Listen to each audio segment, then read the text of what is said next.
medicinas prácticamente reciente, ¿no? En 1878, Paul Broca, el mismo del área de Broca, describió un lóbulo. ¿Reconocen ustedes qué es el lóbulo? Límbico, el famoso lóbulo límbico, ¿no? Por estudios que se hicieron y por los resultados que habían ellos después de ciertos traumas en los pacientes, ¿no? Broca propuso de que este giro o este lóbulo límbico tenía que ver con el comportamiento. Y él primero empezó relacionando estos dos giros, el giro del cíngulo y el parahipocampo, ¿no? Y estos están unidos a su vez por esta parte estrecha conocida con el nombre de istmo, ¿okay? El istmo, ¿okay? Esa parte estrechita que une ambos elementos es el istmo, está ahí en color azul. En base a esto, más adelante, los otros médicos fueron agregándole más componentes hasta no conocerse lo que hoy conocemos como sistema límbico. El sistema límbico fue acuñado por Paul MacLean aproximadamente en los años 60, o sea que no hace mucho en realidad, ¿no? El sistema límbico, aunque muchos autores no lo consideran como tal, ¿no? Pero ya se ha extendido el uso, ¿no? de esa acepción, ¿no? Que es el sistema límbico. En 1903 aproximadamente, a principios del siglo pasado, Cristofredo Jacob describió lo que es el cerebro reptiliano, el cerebro instintivo, que más tarde completó Paul MacLean, ¿no? Con dos cerebros más, el cerebro, ¿no? Racional y el cerebro emocional. O sea, nosotros, según la teoría de Paul MacLean, estamos regidos por tres cerebros. El cerebro reptiliano, que es donde se alojan todos nuestros instintos básicos, supervivencia, etcétera, ¿no? El emocional, que corresponde al sistema límbico, y el racional, que corresponde a la corteza cerebral. Se supone que cada uno de ellos comanda al otro. Debe prevalecer siempre como seres humanos el uso del cerebro racional. Entonces debe superponerse a las emociones y esas emociones deben superponerse a los instintos para controlarlo. El cíngulo presenta dos partes, una parte anterior, ¿no? Una parte posterior. La parte anterior, que está en amarillo, es el cíngulo anterior y es responsable del desencadenamiento de las emociones. Por ejemplo, cuando se sacan la tinca, ¿no? Sacaron los 15 millones, saltan hasta el techo, agarran del techo y empiezan a caminar en el techo de alegría, ¿no? Las emociones se desencadenan, gritan, ¿no? Se revuelcan en el piso, ¿no? Ese responsable de estas conductas es la parte anterior del cíngulo o cíngulo anterior. Mientras que el cíngulo posterior, ¿no? Tiene como función manejar el dolor, maneja lo que es el dolor. El dolor, ¿no? Y también los aspectos de tristeza, ¿no? Entonces acá tenemos la alegría desembocada y la tristeza y dolor. El parahipocampo, ¿no? Es un giro que tiene dentro de él un componente que se conoce con el nombre de formación parahipocampal. Por fuera nosotros podemos ver al parahipocampo y su uncus, lo vemos, ¿no? Pero por dentro tiene tres componentes que conforman, como le digo, la formación parahipocampal. Esos componentes son, uno, el hipocampo, así a secas, hipocampo, ¿no? El núcleo dentado y el subículo. Acá, por ejemplo, en esta muestra, ¿no? Podemos ver el parahipocampo. Observen acá, ¿ven? Ahí está el uncus del parahipocampo, ¿ven? Y aquí, ¿saben? Ahí está el uncus y aquí está el parahipocampo. Pero si nosotros lo vemos por dentro, miren, vamos a encontrar esta formación que parece un caballito de mar, ¿no? ¿Ven? Ahí se ve bien claro, miren, ¿ven? Por dentro, ¿eh? Ahí ha sido descubierto esta formación que se llama el hipocampo, así a secas. Ese hipocampo posee una cabeza, que es esta parte gruesa que vemos acá. Posee un cuerpo que se ve parcialmente acá. Y una cola, ¿no? Que se continúa, se pierde acá y se continúa con un giro llamado el giro fasciolar, que se convierte en inducium gris y bordea toda la cara superior del cuerpo calloso. Entonces, ese es el famoso hipocampo. Tenemos luego, si ustedes lo ven, aún ustedes tienen mejor vista, acá hay un pequeño giro de otro color, miren, un color un poquito más oscuro, que tiene como dientecito, ¿ven? Tiene como dientes ahí. Este es el famoso giro dentado. Ese es el giro dentado. Ahí están los dientes. Si hacen zoom a su teléfono, ahí van a encontrar los dientecitos bien claros ahí, los dientes. Ese es el famoso giro dentado. Dentro de ese giro dentado se encuentra el núcleo dentado. ¿Ya? O sea, aquí vemos solamente el giro, el núcleo no lo estamos viendo. Pero el hipocampo, que es un núcleo, sí lo estamos viendo, ¿no? Para que me entienda mejor, el hipocampo es sustancia gris. Es un núcleo. Y luego el otro componente es este de acá, este que se continúa por debajo, todo esto de acá, que es el subículo. El subículo es el que comunica pues a la formación perihipocampal con el resto de la corteza. Entonces los componentes son la formación perihipocampal, el subículo que está en morado, el núcleo dentado que está dentro del giro dentado mostrado aquí en verde, y el hipocampo, del cual vemos nosotros la cabeza y su cuerpo. Pero también posee una cola, que ya se pierde acá, ¿no? Habría que destruir todo esto para, ¿no?, ver la cola del hipocampo. Al hipocampo se le conoce también, los que habrán leído, como cuerno o asta de Amón. Amón era una divinidad asiria, ¿no?, que tenía cabeza de carnero, tenía dos tremendos cuernos, ¿no?, que semejan a esto, y por eso le conocen como asta de Amón. En los libros, por ejemplo, lo encuentran como cuerno de Amón, sea. Inclusive tiene 4 partes, ¿no? El sea 1, el cuerno de Amón 1, el cuerno de Amón 2, el 3 y el 4. ¿No? Está dividido en 4 partes y cada una de esas partes tiene una función diferente.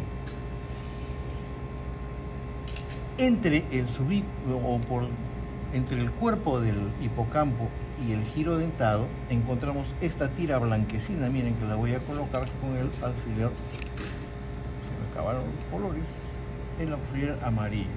Vamos a colocarlo, el alfiler amarillo. ¿Ven esa cinta blanca ahí? Miren, la cintilla blanca, está corriendo ahí justamente entre el giro dentado y el cuerpo del hipocampo, esa cinta blanca. Esa se conoce con el nombre de fimbria, la fimbria. Esa fimbria es el inicio del fornix. O sea, el fornix se inicia como fimbria, ¿no? ¿Cuándo cambia de nombre? Cuando la fimbria pasa a nivel del borde inferior del rodete del cuerpo calloso, ¿no? Si nosotros tenemos aquí el cuerpo calloso, ¿dónde estaba la muestrita? Aquí está. Ya, aquí está bonito, Miren. Miren, aquí está el fornix, aquí pueden ver ustedes el fornix, ¿ok? Y aquí está el rodete del cuerpo calloso. Este es el borde inferior del rodete del cuerpo calloso. Pero yo veo que el fornix se continúa hacia abajo, miren, se está metiendo ahí adentro, Entonces, esta parte que ya está debajo, ¿no?, del cuerpo calloso, del rodete del cuerpo calloso, ya viene a ser la fimbria. Aquí es fimbria, aquí es fornix, a pesar de que es una sola continuidad. ¿Okay? Entonces, el fornix nace como fimbria, continúa su recorrido y termina en el tubérculo mamilar. Entonces ahí tienen ya la fimbria y el fornix propiamente dicho. Entonces, este fornix va a terminar acá. Acá, por ejemplo, tienen el fornix ustedes. Ahí tienen el fornix, miren, ahí que reconocen aquí el cuerpo calloso, el ventrículo lateral y al fondo de la cabeza el núcleo caudado que sobresale, miren, está sobresaliendo la cabeza el núcleo caudado. ¿No? Y ya saben ustedes, ya por lo que han visto, ¿no?, que el tálamo se encuentra debajo del fornix. El fornix es este de acá, y debajo de él se encuentra el tálamo. El tálamo también tiene relación con el sistema límbico, como vamos a ver a continuación. Entonces, quiero que vean acá, en verde el fornix y en azul el tálamo. ¿Ya? ¿Ok? ¿Correcto? Bien. ¿Sí? Si yo veo el fornis, ¿no? Continuar, bueno, aquí está rotito un poquito, ahora sí está completo, ¿eh? Miren el fornis, yo sigo recordando el fornis, voy a ver que termina, ¿ve? Aquí en el tubérculo mamilar, que está en color verde y que se ve mucho mejor acá, ¿no? Ahí están los tubérculos mamilares, uno está cortado por la mitad, miren, ¿ve? Y el otro está completito, ¿ve? Es un tubérculo mamilar, ahí están los tubérculos mamilares, ¿ok? Aquí está bonito, mira, el tubérculo mamilar, ¿eh? Ahí se, la hipófisis está más abajo, está debajo del hipotálamo, ¿eh? Ahí está, ¿eh? ¿Ok? Cuerpos mamilares. Este cuerpo mamilar es un conjunto de núcleos, ¿no? De uno de esos núcleos sale un fascículo bastante importante, que es este de acá, este fasciculito de acá, este fasciculito de acá. Hasta que se rompe también el pobre fascículo. El fascículo mamilotalámico, ya habrán escuchado ustedes, ¿no? Ese fascículo mamilotalámico une, miren, ¿ve? Al cuerpo mamilar con el núcleo anterior del tálamo. Este es el tálamo. Este es el tálamo. Así como el hipocampo tiene la función, ¿no? de formar lo que es la memoria a largo plazo, el fascículo mamilotalámico está especializado en formar la memoria a corto plazo. Este fascículo mamilotalámico les permite a ustedes pues, recordar, por ejemplo, un número de celular que les dice en ese momento y lo recuerda más tarde, y después lo olvida, ¿no? Sirve para ese momento, pero en realidad sí se guarda al final, ¿no? Si uno necesita, si uno hace esfuerzo, lo puede recordar al final, ¿no?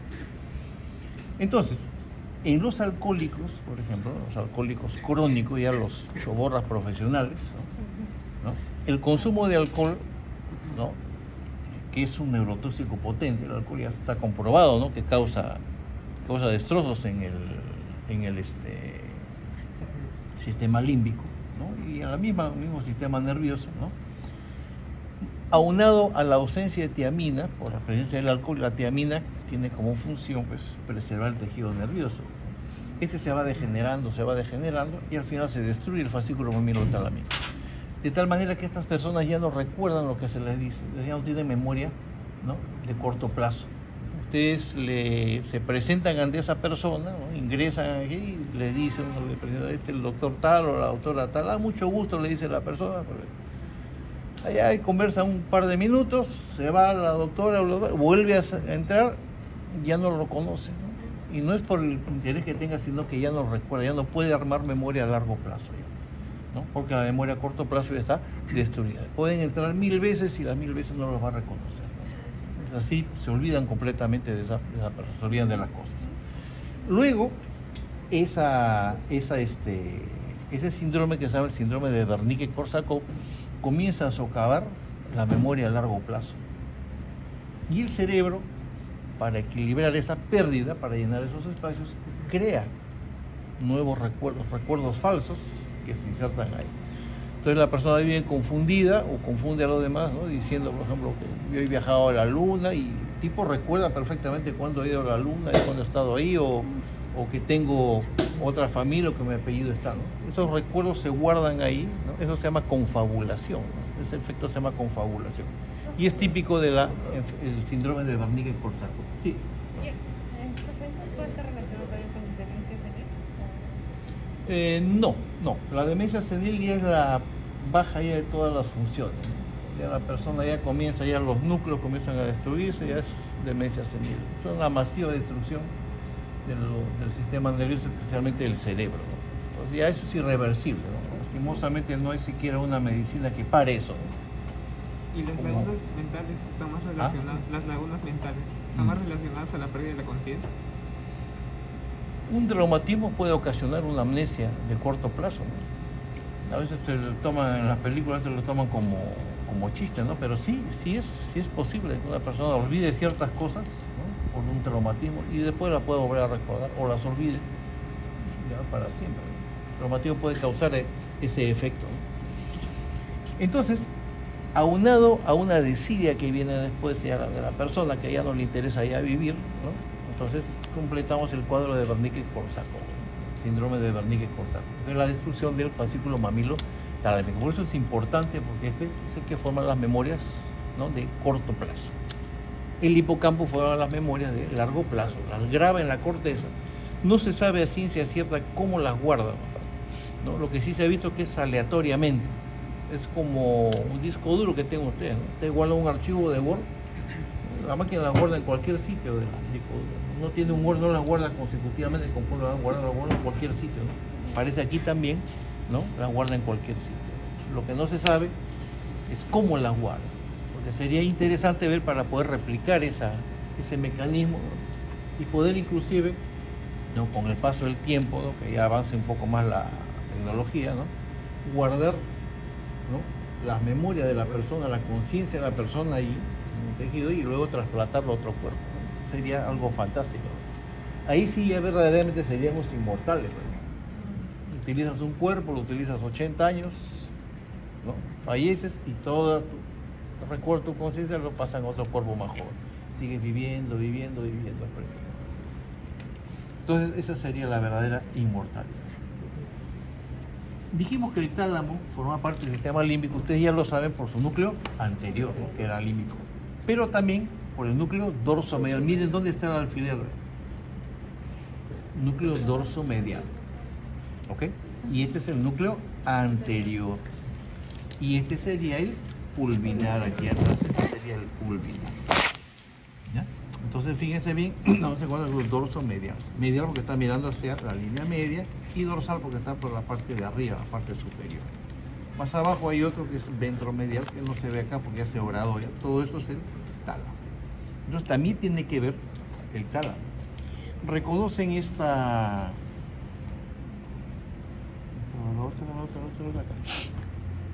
¿Reconocen esto?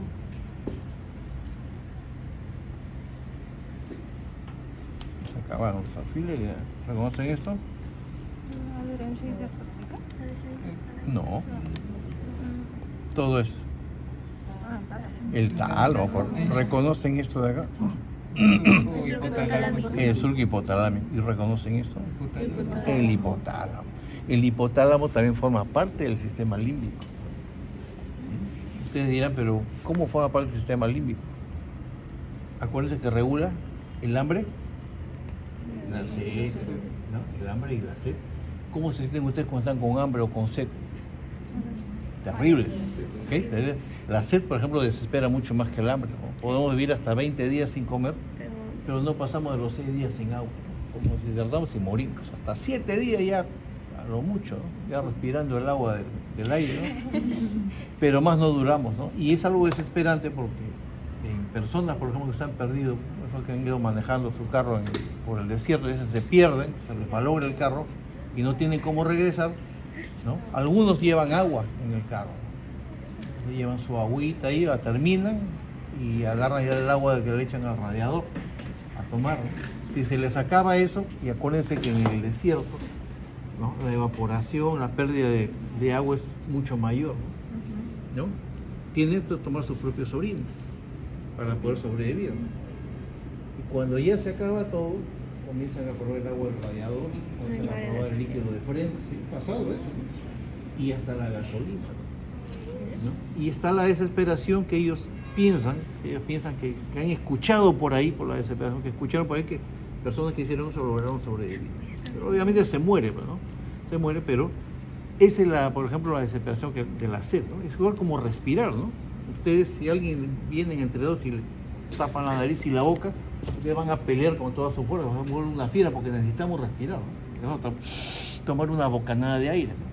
Y tal es así, digamos, que es tan automático que cuando ustedes están a 20 metros debajo del agua y ya no tienen cómo salir, ¿qué es lo que hacen al final, ¿no? Y agua, pues, y se ahoga, ¿no? ¿Por qué? Porque el mismo cuerpo ya les está pidiendo, ya está quedando sin oxígeno. Entonces son peticiones que el mismo sistema nervioso maneja. El hipotálamo tiene un núcleo también, que es el núcleo ventromedial, que se encarga de las respuestas violentas ante las agresiones. O sea, cuando ustedes lo están agrediendo, por ejemplo, el caballero lo toman de la solapa y lo comienzan comienza a defenderse, tira su golpe, tira su karate ahí, ¿no?, a lo Bruce Lee, y se defiende, ¿no? Porque esa es, ¿no?, conducta de supervivencia, ¿no? Una conducta de supervivencia, ¿no?, para preservar nuestra integridad. ¿Sí? Entonces también el hipotálamo está imbuido en el sistema límbico. Por delante de la cabeza del núcleo caudado, del hipocampo, vamos a encontrar nosotros un núcleo, aquí ya no prácticamente está, pero está en esta posición, por delante de la cabeza del hipocampo, un núcleo muy importante que se llama el núcleo amigdalino o amígdala cerebral. Este núcleo, ese pequeño núcleo que está considerado también, o se le consideraba antes como una parte de los núcleos basales, ahora más está relacionado con las conductas de supervivencia, ¿no? Pero ya esto que las conductas más fuertes, más violentas, ¿no? Por ejemplo, cuando la vida ya corre peligro, como una persona que no sabe nadar, como yo, por ejemplo, se cae al agua. ¿Qué es lo que haces? Piensa, ¿no? Comienzan a chapotear, comienzan a manotear ahí el agua para mantenerse a flote, ¿no? Esas conductas, por ejemplo, ¿no? O, por ejemplo, si un perro los ataca, por ejemplo, ¿no? Ustedes comienzan a golpear el hocico y si es posible lo pueden hasta morder al perro, ¿no? Sí, se ha dado caso de eso, ¿no? Personas que han mordido en el hocico al perro, que son parte más ¿No? ¿ah? ¿Por qué? Porque su vida está en peligro, ¿no? Entonces van a utilizar todos los recursos, si encuentran un palo, un cuchillo, pues le van a dar de todo al pobre perro y lo van a hacer filetes, ¿no? Con tal de liberarse, porque de ese lado. Esas conductas, ¿no? Esa ira que sentimos nosotros, ¿no?, o inclusive el miedo más profundo, están regidos por la amígdala cerebral. Ese miedo que sienten, por ejemplo, las mujeres cuando están caminando por una calle oscura y ven que 3 tipos los están siguiendo, ese miedo, esa desesperación, ¿no? O el señor que, por ejemplo, que es aliancista y ve que la U está ganando, ese miedo que siente a perder, también viene de la amígdala, ¿no? Entonces, la amígdala es importante, el miedo es importante en el ser humano, en cualquier animal, ¿no?, porque preserva nuestra vida, ¿no? Hay un síndrome que se llama el síndrome de Kluver-Bucy, ¿no?, que es el momento cuando se extirpan las amígdalas, por ejemplo, por algún caso. En animales de laboratorio, por ejemplo, en los monos, cuando se les extirpan las amígdalas, ¿no?, los monos, que por lo general pueden atacar en cualquier momento, se vuelven completamente dóciles. Ustedes pueden dormir si quieren ahí, el mono jamás los va a atacar, se vuelve completamente dócil, ¿no? Ya pierde esa facultad de molestarse, ¿no?, que es también necesaria, por ejemplo, cuando nosotros insisten, están molestos y quieren librarse de eso, ¿no? El mono no está tranquilo, no hace nada. Pierde el miedo. Es bien sabido que las serpientes, por ejemplo, le causan terror a los monos, ¿no? El mono ve una serpiente y sale corriendo, ¿no? En ese caso, no, el mono se acerca y la puede coger a la serpiente, ¿no?, para examinarla, para ver, ¿no? El tacto ya pierde sentido para esos animales, ¿no? Y utilizan la boca como medio de explorar las cosas. A eso se le llama oralidad. Entonces el animal, por ejemplo, encuentra un objeto y se lo comienza a llevar a la boca, comienza a pasarle la lengua, comienza a chuparlo, comienza a sobarlo contra los labios, ¿no? ¿Por qué? Porque así siente mejor, por falta de las amígdalas, que es la conexión, pues, con el sentido del tacto, ¿no? Y tiene conductas sexuales, que es mejor no reproducir porque acá hay señoritas, ¿no? O sea, tiene conductas sexuales muy agresivas. Por ejemplo, puede tratar de tener relaciones con animales que no son de su especie, ¿no?, o animales de su mismo sexo, ¿no?, o con objetos inanimados, ¿no? Entonces, todo ese conjunto de signos que ustedes ven ahí conforman el síndrome de Kluver-Bucy, que es por afectación a las amígdalas cerebrales. Todo lo que es neurología es bien curioso, ¿no? Entonces, imagínense una persona así, ¿no?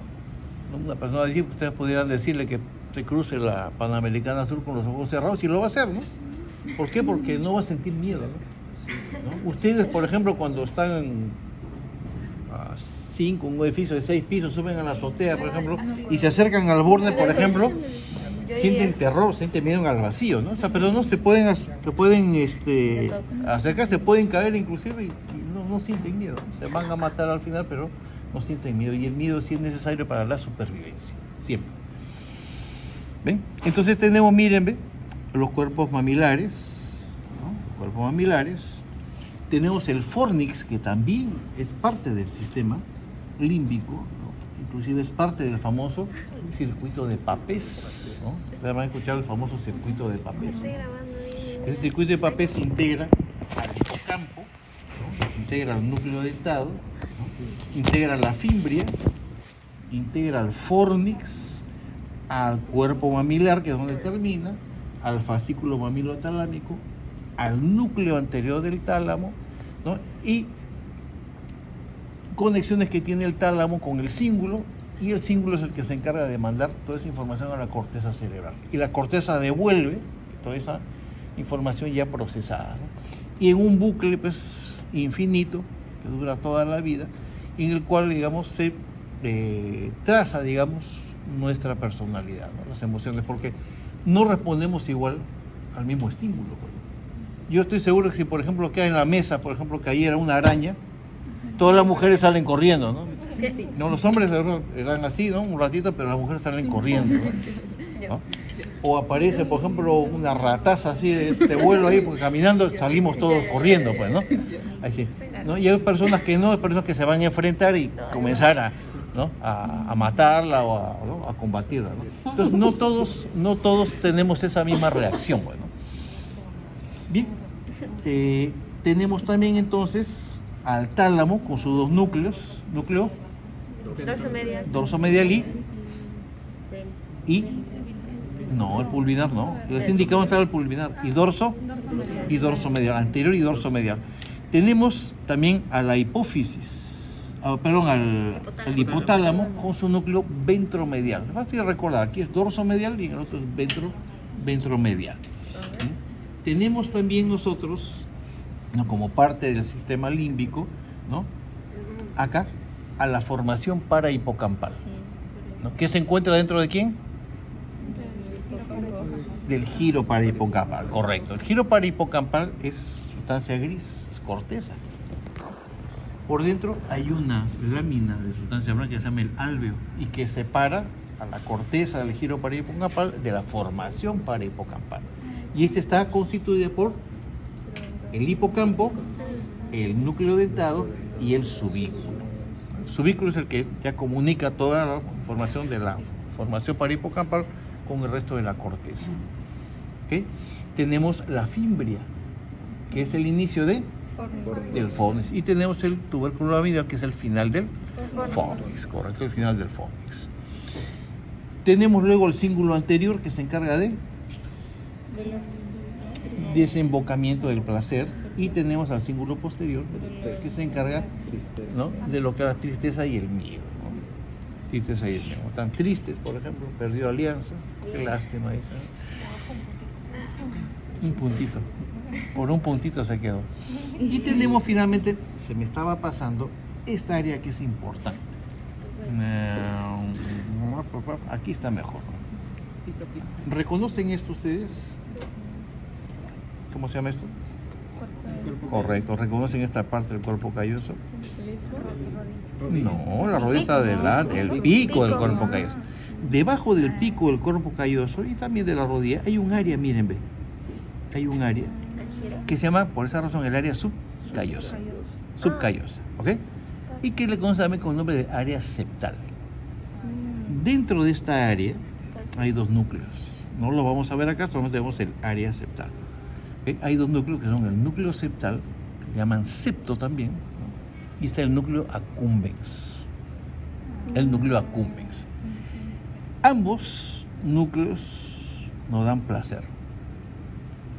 El núcleo septal se encarga de los placeres intensos, como el orgasmo, por ejemplo, ¿no? Esas oleadas de placer que se siente durante el orgasmo vienen directo del núcleo septal. Mientras que por encima del núcleo septal, a esta altura más o menos, hay un pequeño núcleo que está bien vecino al estriado, ¿no? Que se llama el núcleo accumbens. No me pregunten en qué idioma es, porque yo mismo lo entiendo, pero dicen que la palabra accumbens significa que está por encima del septo. Ustedes me dicen qué idioma es, no sé, debe ser un dialecto africano, ¿no? Pero eso es lo que significa la palabra accumbens. Y ese núcleo accumbens es el núcleo de las adicciones, de los placeres de largo, ¿no? De largo alcance, como por ejemplo el tabaquismo, el alcoholismo, ¿no? El juego, la ludopatía, ¿no? Las drogas, ¿no? Como la cocaína, el crack, la metanfetamina, todas las drogas que se les ocurra a ustedes, marihuana, la marimba, todo. La Mary Jane, como dice el doctor Coro, ¿no? Todos esos estímulos, incluimos también la ludopatía e incluimos también la pornografía. También inciden sobre el núcleo accumbens. ¿Qué hace el núcleo accumbens cuando recibe ese tipo de premios, ese tipo de, ¿no? Descarga gran cantidad de serotonina que hace que uno sienta placer, se sienta bien, ¿no? Por eso el alcohólico cuando toma está bien, ¿no? Pues ustedes han visto alcohólicos que, ¿no? Cuando toman, ¿no? Hablan normal, todo, pero cuando no toman son un manojo de nervios, están desesperados. ¿Por qué? Porque quieren seguir tomando, ¿no? No es como ustedes con el estudio, pues también, ¿no? Si no estudian, se ponen nerviosos, todo, ¿no? Entonces necesitan su serotonina con sus libros, ¿ok? Entonces, esas adicciones, por ejemplo, sobreestimulan al núcleo accumbens y la persona necesita nuevamente ese estímulo para sentirse bien. Por eso los que fumadores, ustedes ven el fumador empedernido, por ejemplo, apenas ni siquiera ya está terminando el cigarro y está prendiendo el otro, ¿no? Y está así, sigue y no puede dejarlo, ¿no? Porque si lo deja se siente mal, ¿no? Porque el núcleo accumbens, cuando ya no segrega tanta serotonina, hay malestar en el cuerpo, duele el cuerpo, hay desesperación, hay, ¿no? Ganas de inclusive hasta de pegarle a alguien para desfogar todo eso, ¿no? Entonces cuando vuelve el traguito, vuelve el cigarrito, entonces ya la persona se siente tranquila, ¿no? Los alcohólicos he conocido, hay un ingeniero que se levantaba y tomaba, o sea, y tomaba solo, o sea, ni siquiera, por ejemplo, cuando invitan, ¿no?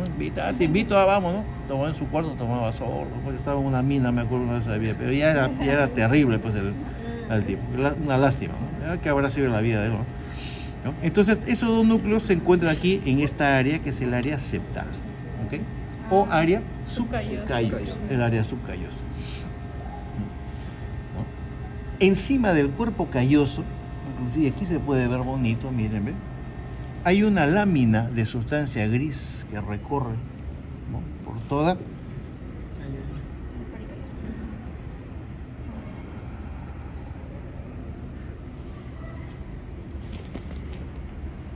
Ahí está, miren, ahí está, aprovechando esta videocito. Hay una bandita de sustancia gris que está recorriendo acá por encima del cuerpo calloso. No veo. Y está flanqueado por dos elevaciones, con el nombre de estrías medulares, una derecha, otra izquierda. Y al medio corre una bandita que se está de acá, una bandita de sustancia gris, conocido con el nombre del inducio grise. ¿Me han escuchado ese término? Inducium grisium, ¿no? El hipocampo, como le digo, la cola del hipocampo se convierte en giro fasciolar.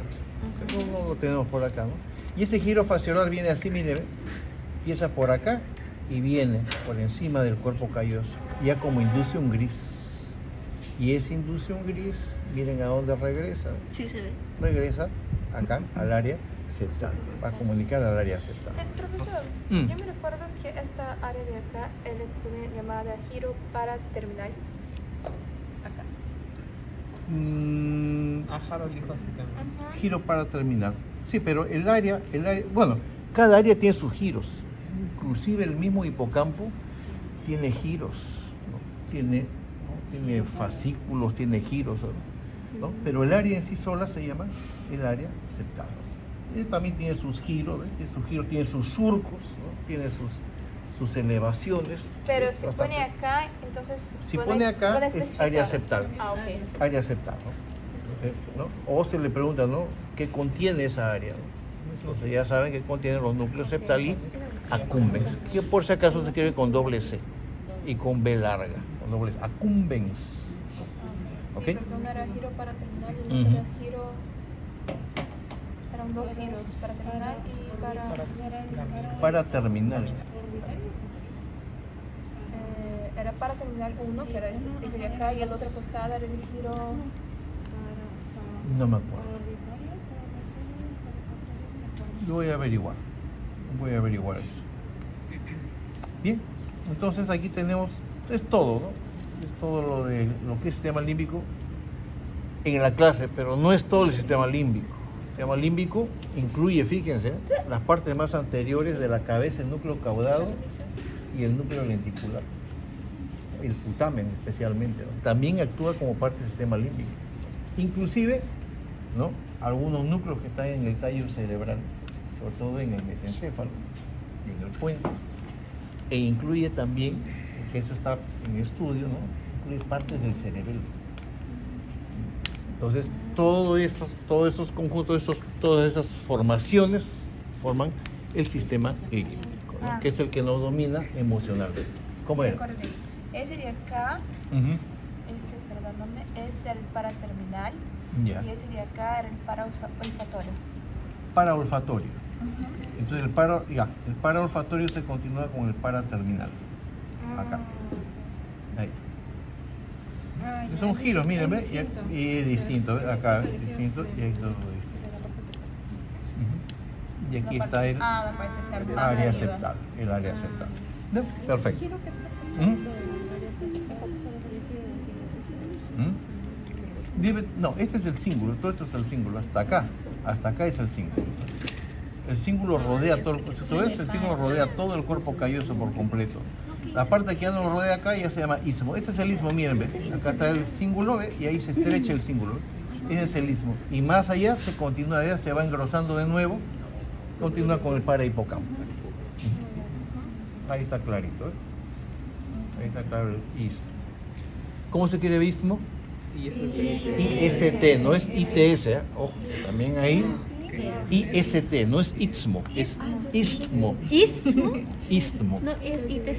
ITS no es ITC. Averigua, busca ahí en Google, busca istmo y te va a decir, quiso decir istmo.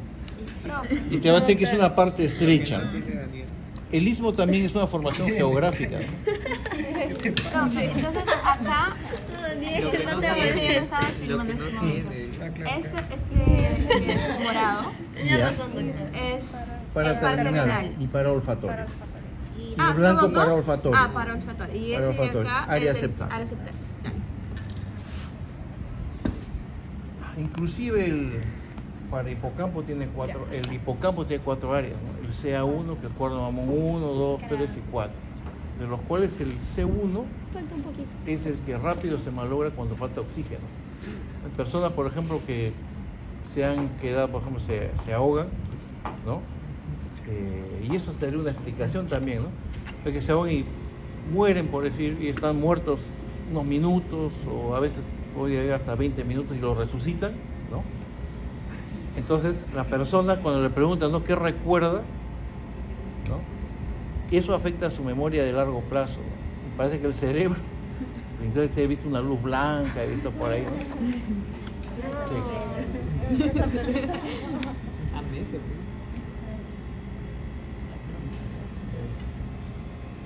¿Y qué tiene buena cámara? Ese es este iPad, ¿no? O Samsung. iPad. Ah, ya bueno, ese ya. Tiempo. Hay que Tiempo. crear un drive. Hay que crear un drive. Hay que venderlo al FBI. Todos los ángulos. No, si estábamos llevando virtual, cuando era virtual, la clase de nosotros la vendían en DVD a 40 soles al día. Compro. Y nunca vimos ni un sol. Doctor. Sí, no, 40 soles.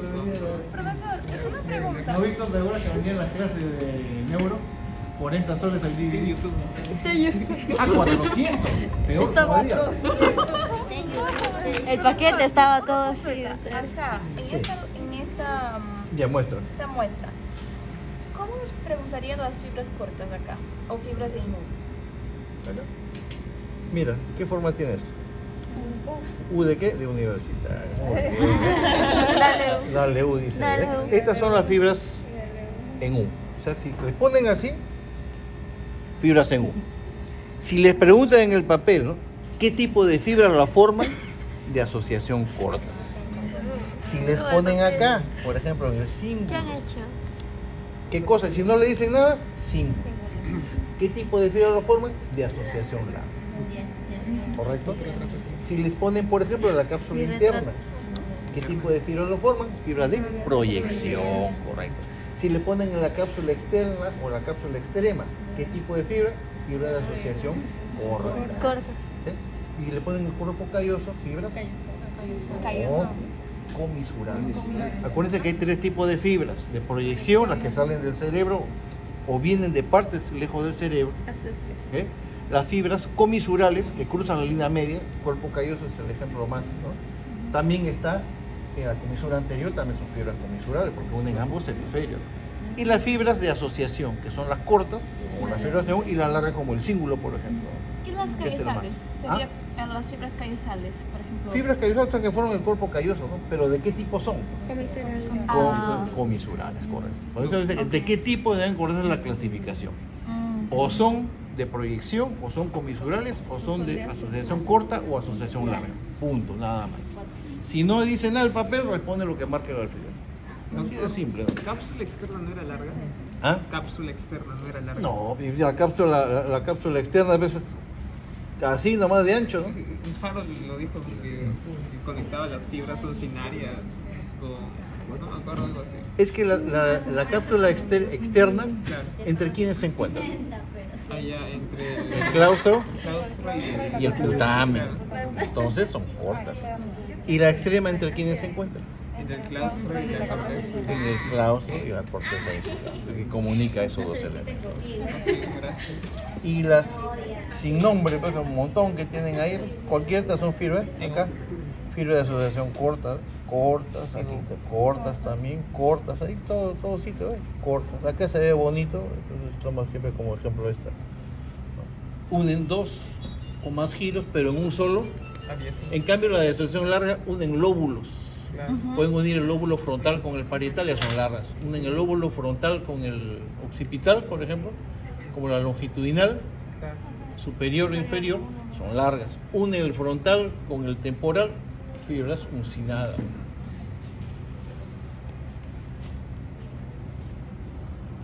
Uncinatus.